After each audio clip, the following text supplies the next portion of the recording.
what would you plan to do as Executive Director of the Asian Development Bank to encourage the institution and other shareholders to set ambitious climate targets and to encourage the Asian Development Bank to prioritize clean energy solutions?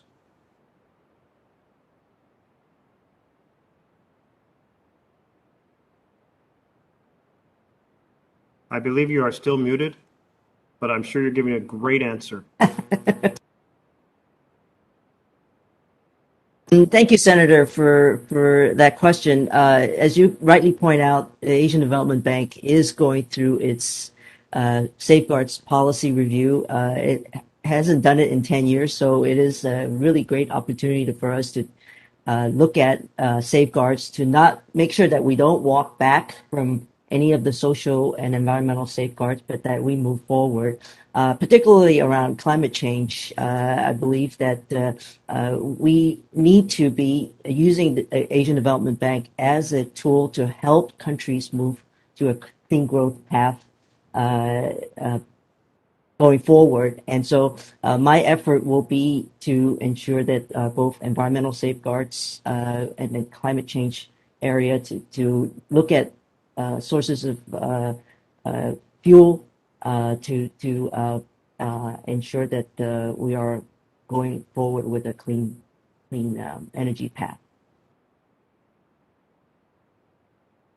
Great, thank you very much. My time is up. We're going to turn to Senator Haggerty, and Senator Haggerty, I'm handing over the gavel, which I can't hand it to you physically. It's a cup. You can use whatever you'd like on your desk.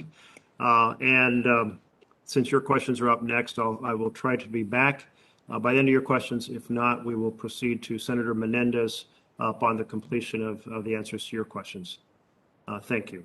Honored to take over, Mr. Chairman. Thank you. And first, I'd like to just turn to Mr. Tallui to congratulate you on your nomination, to highlight the fact that in my previous job, I worked very closely with your predecessor. It's an extremely strategic role that you will play if you're confirmed. And I just want you to know that my staff and I look forward to working with you if you're confirmed to make certain that you're successful, because we perceive, and I'm sure all the members of this committee share the same view, that you're in a position to make an extraordinary difference. Next, I'd like to turn to Mr. Hussain. First, I want to applaud you and your family and congratulate you for the addition of your newest family member. I know what that's like, but to you, your wife, and your 3 older children, congratulations on the new addition. I do hope you get a little more sleep between now and the time you're confirmed, should you be.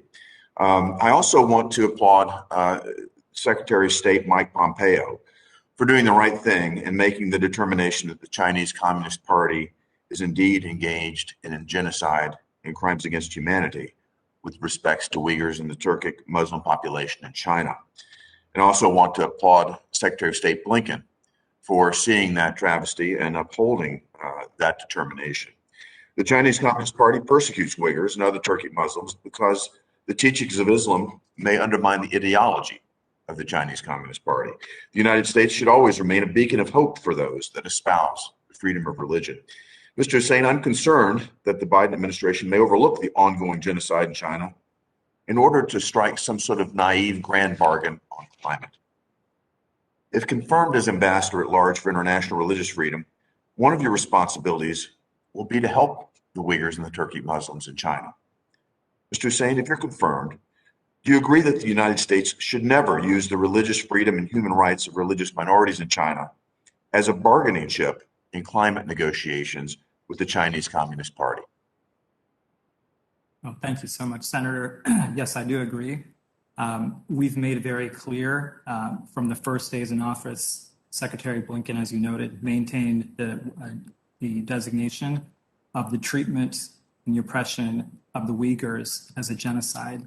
And as I described, the number of tools that we intend to use in dealing with this issue, we will not relent in our efforts to help those that are suffering in China, including the Uyghurs and including other communities there, as I mentioned, the Tibetan Buddhists, the Protestants, the Catholics, and the Falun Gong, and others. I'm pleased to hear that. Dr. Kugler, I'm going to turn my next question to you. as I told Deputy Secretary of Treasury Adeyemo last week, I remain concerned about China's activities and their growing influence at the World Bank. Since its inception in 2003, the quote, Doing Business report has ranked 190 countries according to indicators to see how easy it is to establish and grow private companies. Despite the ongoing crackdown on private businesses by the Chinese Communist Party, China's ranking somehow rose 7 places in the last rankings. China ranked 31st in the 2020 report, which was ahead of Switzerland by 5 places. As a lifelong businessman with significant experience in private investment, this makes no sense to me. However, it makes perfect sense when we see that Chinese malign behavior has been involved in setting these rankings. According to the Wall Street Journal, an independent investigation by an outside law firm concluded that former World Bank CEO Kristalina Georgieva and other leaders pressured staff to improve China's Doing Business 2018 rankings. The United States must do everything it can to protect the integrity of international institutions. So my question for you is that if confirmed, how will you ensure that China is not able to compromise the World Bank's values and actions? Senator Haggerty, first let me say that I deeply share your concerns about China's abusive behaviors, which not only undermine our US values, but they also try to undermine our rules-based global leadership system. As someone who has used data for more than 2 decades, I deeply believe that any data, any reports that come out of the World Bank need to be held to the highest standards of rigor, integrity, and transparency. And I would commit to do that. I would work certainly with our allies, with like-minded shareholders at the bank, and with the management at the bank to make sure that this sort of manipulation of data does not occur into the future. I appreciate that. I appreciate that very much, and I take very seriously your commitment to push back against this type of malign behavior to influence these types of rankings. Now it's my honor to turn over the questions to Chairman Menendez.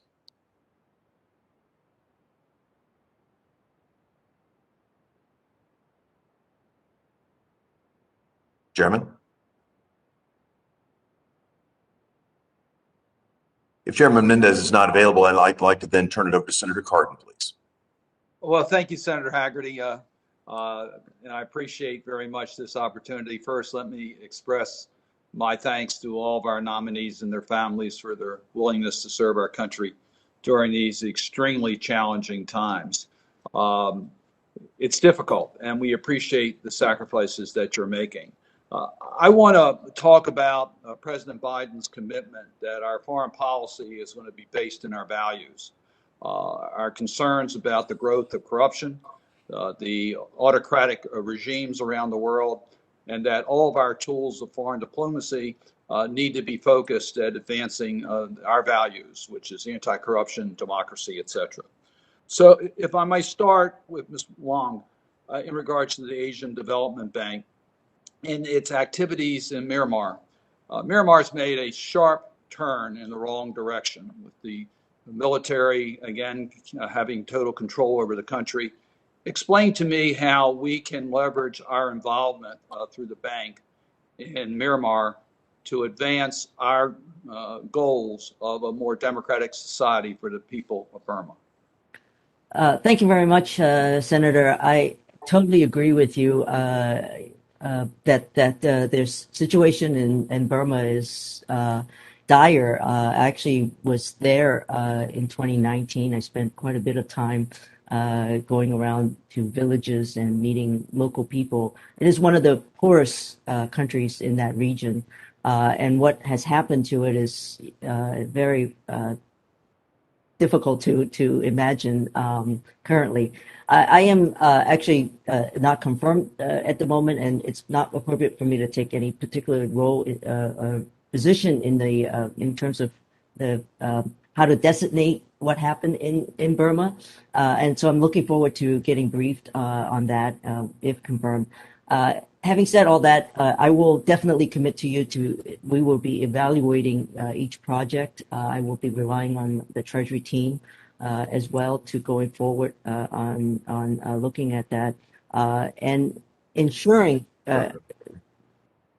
Totally agree that ensuring that democracy and human rights are forefront in those values that we will uphold in that particular country.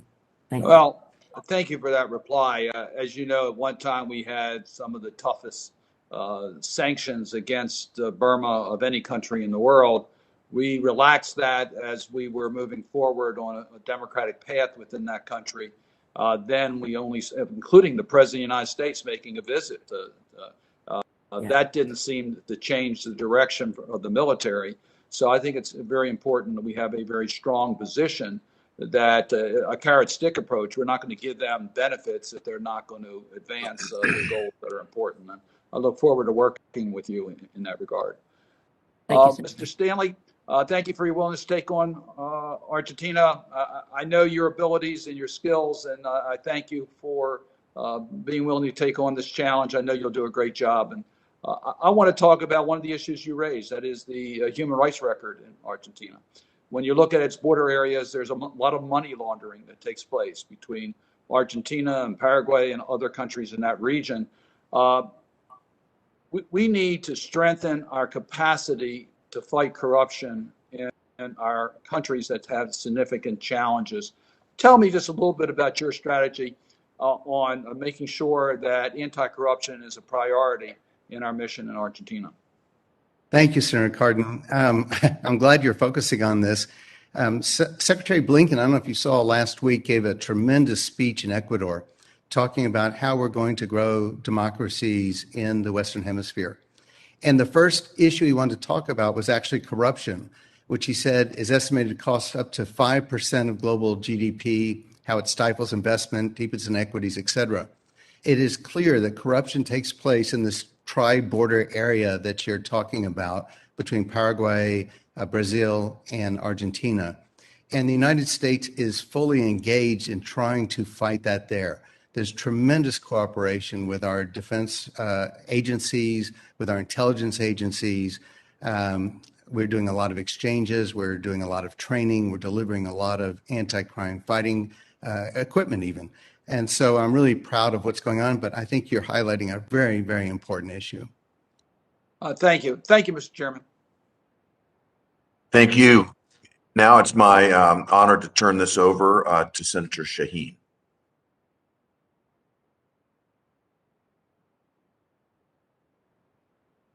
Thank you, Senator Haggerty, and congratulations to all of the nominees today. Thank you for your willingness to continue to serve this country.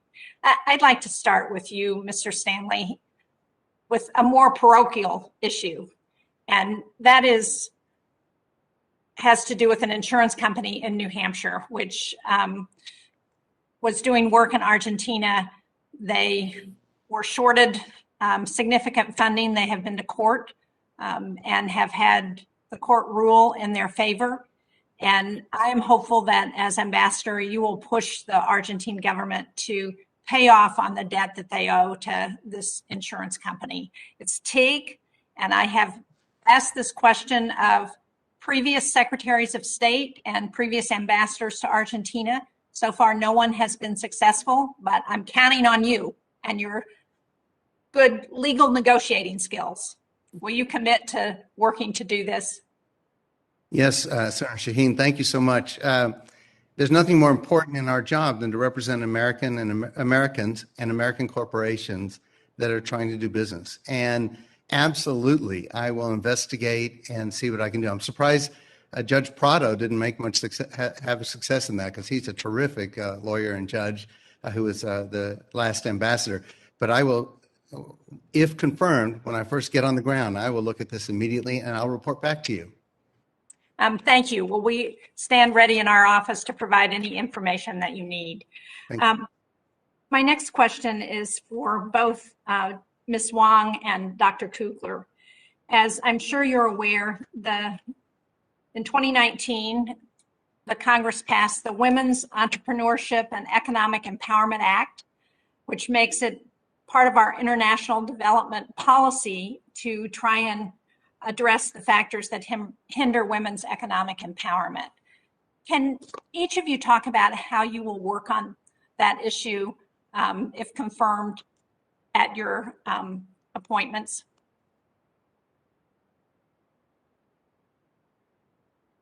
Dr. Kugler, you want to begin first? Absolutely. Thank you, Senator Shaheen, for this very important question.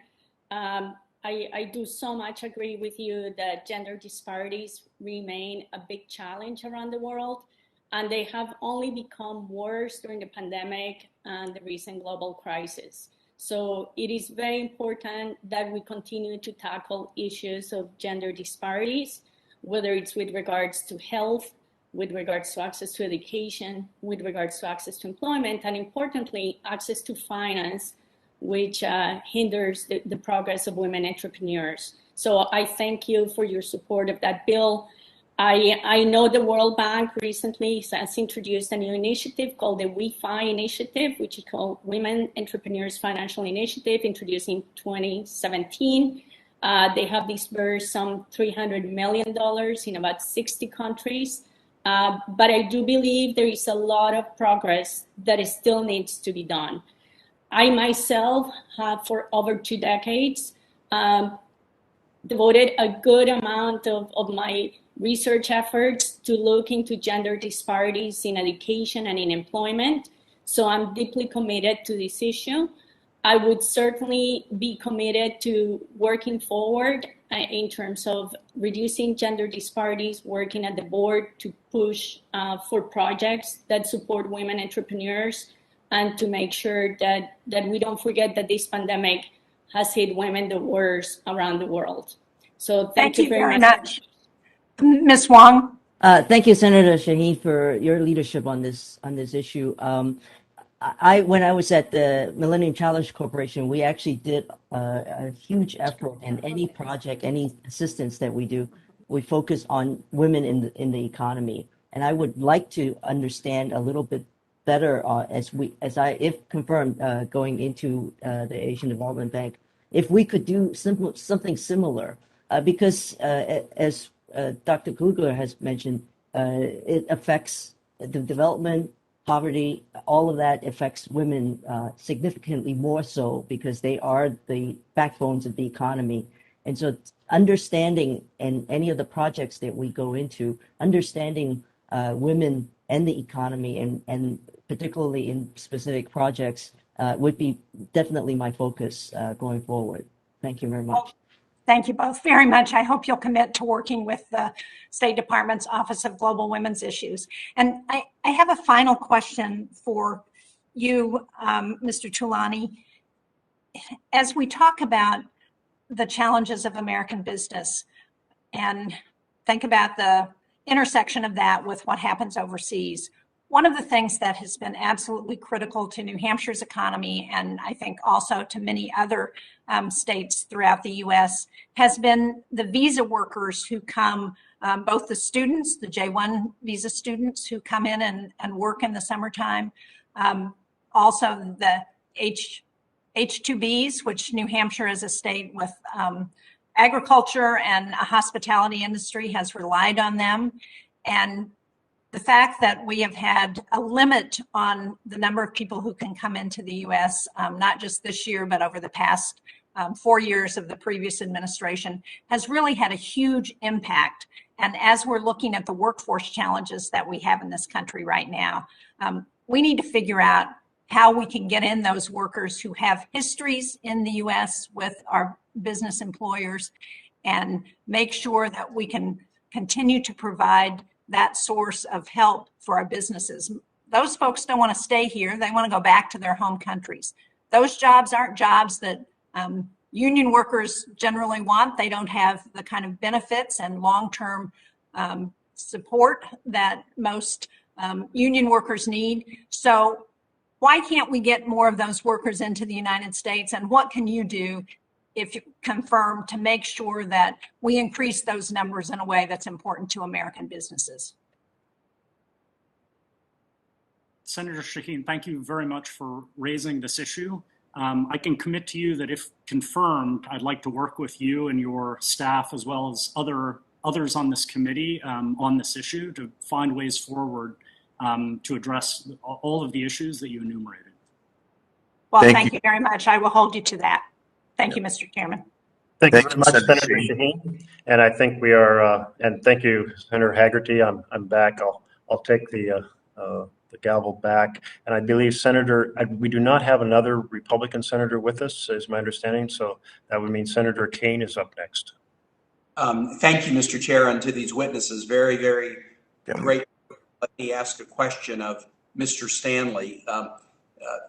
Mr. Stanley, congratulations first. And then an issue that has been a longstanding bipartisan issue in Congress is trying to do everything we can as the United States to work with Argentina so that it can hold accountable those who bombed a Jewish community center in Buenos Aires in 1994, I believe. We've had, we've kept pressure on in a bipartisan way, but the governments of Argentina have kind of been vacillating as to how vigorously they will pursue accountability for this terrorist attack. Should you be confirmed, I know this is an issue you know well and are deeply concerned about, what would be your intent as ambassador to Argentina to keep pressure on for appropriate accountability for those Lebanese and Iranians who participated in this terrorist attack? Thank you, Senator Kane, and also thank you again for your introduction. That was really kind of you. This is a huge issue, and this is not a Jewish issue. This is an affront on Argentina. In 1994, a terrorist organization came onto Argentine soil and blew up the Jewish center. They'd previously blown up, attacked the Israeli embassy. 85 people died, and they weren't all Jews. Many were wounded. They never got to the bottom line. No one's been called, like you said, to account for it. This is the rule of law, and this is justice. And we do call on the Argentines to continue to focus on this. I am pleased that the Argentine government in 2019 did declare Hezbollah a terrorist organization finally. I am pleased that President Fernandez recently was outraged by the appointment of one of the co-conspirators, allegedly, to leadership in the Iranian regime. But this was allegedly the Iranians funding Hezbollah and causing this kind of terror in South America. And I think all Argentines should be upset about it. And I think there should be a demand that this government and judiciary prosecute and find out who's responsible and get justice. So thank you so much. You bet, Mr. Stanley. I have great confidence that you will push as much as we can on this issue, and I appreciate so much your passion about it. Mr. Hussein, one of the things that really interests me about your background that strikes me as such good preparation for the position for which you were nominated was your work during the Obama administration on the Marrakesh Declaration, which I believe was in 2015 and 2016. This was an effort by politicians and scholars from countries in the Muslim world and elsewhere to join together in a declaration pushing Muslim-majority countries to treat fairly and equally religious minorities within their countries. Please tell the committee a bit about your role in the Marrakesh Declaration on the American side, your work on it, and I would like, Mr. Chair, to introduce that declaration into the record of this hearing. Well, thank you so much, Senator, and thank you for introducing me. When I began traveling around the Muslim world to work on a range of foreign policy issues and to build partnerships in the areas of education, entrepreneurship, health, science, and technologies, one of the things that became clear to me is that not all of these countries were protecting religious minorities. And I found it very disappointing, and for me, it was a moral obligation to do, as an American, as a Muslim, everything that I could to make sure that Islam was not being used to justify the mistreatment of minorities. We worked in a number of countries. We worked in Egypt with the Coptic community. We took an interfaith delegation with a Coptic leader from the United States, prominent imam. We worked in Tunisia and Morocco and Mauritania. Nigeria, UAE, a number of countries. We brought scholars together using our convening role to work on a set of protocols for the protection of religious minorities in Muslim majority countries. We work very closely with civil society. We work with some of the leading Christian, Jewish, Muslim leaders in the United States, prominent leaders in the international religious field, giants like Tom Farr, Chris Seipel, Bob Roberts, Ambassador Saperstein, leaders in the Muslim community. And it ended in the culmination of a declaration on the protection of religious minorities, denounce the treatment of the Christians and Yazidis by ISIS, and in addition to a number of other examples, set forward a set of protocols and standards from within the Islamic tradition, in addition to what we push as United States representatives, our values, our constitutional values, the UN Declaration of Human Rights, but we also thought it would be effective. And in fact, one of the countries, Tunisia, there was a member of the parliament that adopted some of that language into the constitution that was being drafted at the time. So we're starting to see some tangible impact from it, but we really want to move forward on it and come together for a full implementation plan to continue this work. Well, I think that work will be such good preparation for the position for which you've been nominated. I'm proud to support you. And Mr. Chair, I'm going to hand it back and race to the floor to vote.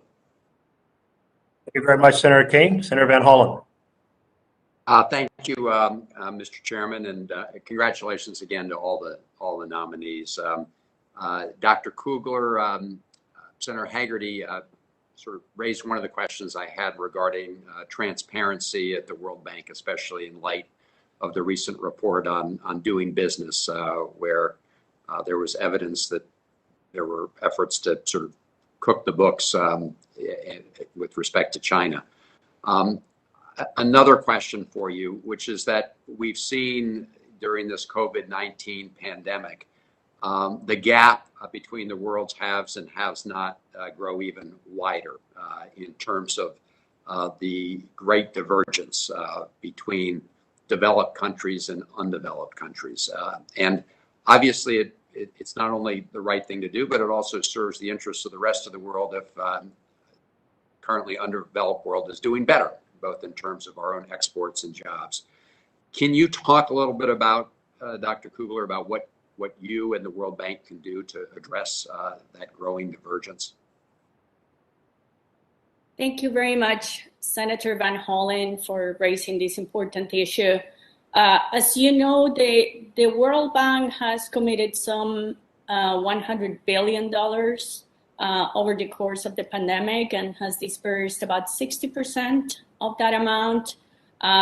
It has devoted most of these resources to low-income and low-middle-income countries.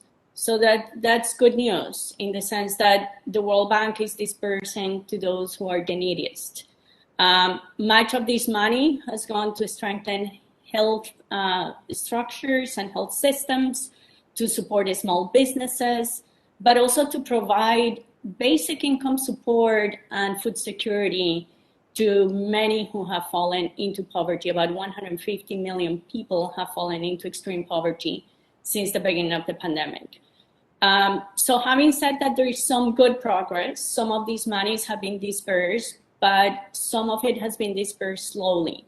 So one first issue is to make sure that these funds, the rest of these funds and future funds, are dispersed more effectively, and again, continue to go to low-income and low-middle-income countries, which are the ones that need it the most. There are a few tools that can be used to do that, but as was pointed out before, this has to be done with the right safeguards as well, and with the right measures towards accountability, because we know that corruption has also risen within this period of the pandemic and the global crisis. Just like here in the US, one of the things that is holding countries back is not being able to address the pandemic. So a key comparative advantage that the World Bank is in terms of its expertise on health. The World Bank could be doing more and engaging more in terms of helping the World Health Organization through its COVAX facility and others to facilitate the distribution of vaccines. So that is key. I think once we address the issue of the pandemic, we can move on also to address the issue of the economic recovery, which is important, obviously, for these countries. It's important to reverse the rapid increase that there has been in terms of poverty, but it's important for the US because 95% of consumers live outside of US borders. So if we hope for our economy to also fully recover, we need the rest of the world to come back again in the same way. Well, I thank you, and I appreciate your answer, including underscoring that last point. Mr. Hussein, as you know, the Ambassador at Large for International Religious Freedom is an ex officio member of the U.S. Commission on International Religious Freedom. They have consistently recommended that more countries be designated as, quote, countries of particular concern when it comes to the lack of full religious liberty.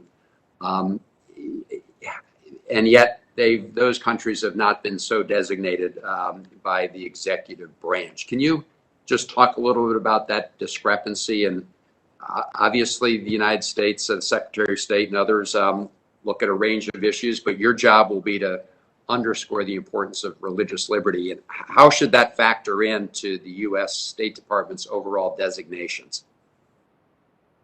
Thank you so much, Senator. If confirmed, I look forward to working closely with the Commission. They provide excellent research, excellent resources to advise the International Religious Freedom Office and Secretary of State and the administration. We will look at all of the data that they provide and combine it with our research and our assessments, and we'll advocate vigorously within the Department of State to use every tool at our disposal, including, when appropriate, designations of countries of particular concern, in making those recommendations as part of the policy process within the State Department. And there may be times when there's a process by which different components within the State Department are able to make recommendations on those. But our job in the Office of International Religious Freedom is to make sure that all of the data is put forward on the religious freedom, the state of religious freedom in a particular country, and to make the most vigorous case possible for using the most appropriate tools, including that designation. Thank you. I appreciate that. Thank you, Mr. Chairman. Thank you very much, Senator Van Hollen. And I do not believe that Senator Menendez is with us, but let me just pause for a moment if he is. If any other senator is standing by in the electronic space, we do not see anyone. And Senator Haggerty, did you have any closing comments or closing question you wanted to ask? No, I would just like to thank you for conducting a great hearing today, Mr. Chairman. It's been my honor to serve alongside you as ranking member. Okay, well, thank you very much for taking the gavel and for being here to pursue this important process of the Senate exploring the confirmation of the nominees. I'll close with one last question for Dr. Kugler. We've had the International Panel for Climate lay out a code red report saying we're in deep trouble in terms of planetary warming. And yet we've also had reports within the last week of extensive plans to massively expand the use of coal and of natural gas over this coming decade. Is it time for us to take a firm stand at the international banks and of all sorts, not just the International Bank for Reconstruction and Development, to end the financing of fossil fuel projects, or at least to use our weight towards that objective?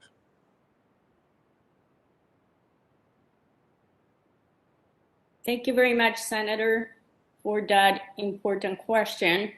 As President Biden has indicated, this is a key issue for this administration.